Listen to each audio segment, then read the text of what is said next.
Do you have a boring life, a job you hate and no friends? Of course you do. You could exercise, go for a promotion and make conversation with new people, but those things require effort. Instead, why not purchase the latest DJI drone and artificially boost your self-esteem? Look at this guy. He gets plenty.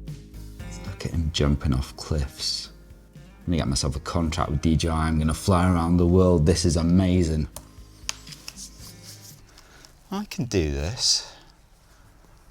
Someone's watching me. I'm being judged. Cat's looking at me funny. Right, finally getting some nice shots all of a sudden. Excuse me, is that a drone? Yeah. Does it have a camera? Yeah. Video? Yeah. Can I have a go? No. Why? No, what, I don't know you, mate. Why would I let you get on my drone? Well, it looks easy. Well, this is not Xbox, you know what I mean? It's my drone. You got to have a test. I think a lot of people get nervous flying drones because they've seen auditing channels and they think to themselves, if I fly my drone, I'm going to get in a confrontation. Angry people are going to come up to me. So my first tip is stop watching auditing channels. That is going to get into your mind and you're going to feel negative. Whereas if you're watching people going out having fun with their drone, taking creative shots, then you're going to believe that's what's going to happen to you. Remember, these auditors are out to get a reaction. A little tip as well to build your confidence is think about yourself. Have you ever seen someone flying a drone? Did you care when you saw that person flying the drone? We tend to be harsher on ourselves and worry about what people think more than they actually do. The reality is most people are going about their busy lives, getting to work, walking their dog. They really don't care. The only one instance I've had of a drone confrontation was with the Madeira original.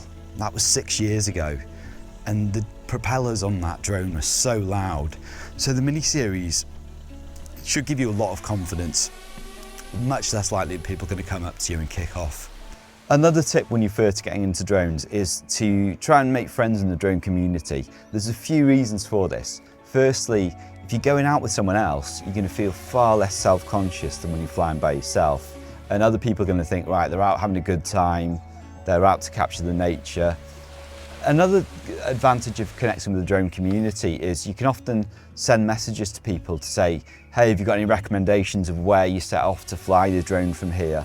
So doing some advanced research before you go to an area gives you the confidence to know that you're going to be able to get some good takeoff spots. I messaged the drone pilot and said, right, I flew from this spot, but if you walk around a bit further, you can find a nice little bench where you can set your drone off. There's also a great website for UK pilots called dronescene.co.uk. It's a free website where I think they might have a members area, but you can use a lot of the features for free. And other drone pilots give you the what 3 words, so you can figure out what the regulations are as well, some advice. Now obviously it's not a government website, so you have to do your own research as well, but there is a lot of really valuable information there. Another one as well, guys, care refresh. Strongly recommend it, and try not to use it, as strange as that sounds. The best situation you have is you have your care refresh and then you keep it for your peace of mind, because I've heard a few people having to use it once or twice when they've first got a drone. And what happens then is they just get terrified and never fly their drone, which is obviously a shame. Now you're feeling confident about flying your drone and your neighbours have finally dropped their privacy invasion legal case. But wait, we have some hot news. DJI are excited to announce that your drone is now out of date. Upgrade to the newer, slightly better model, or else watch your self-esteem shrivel back to its original low point.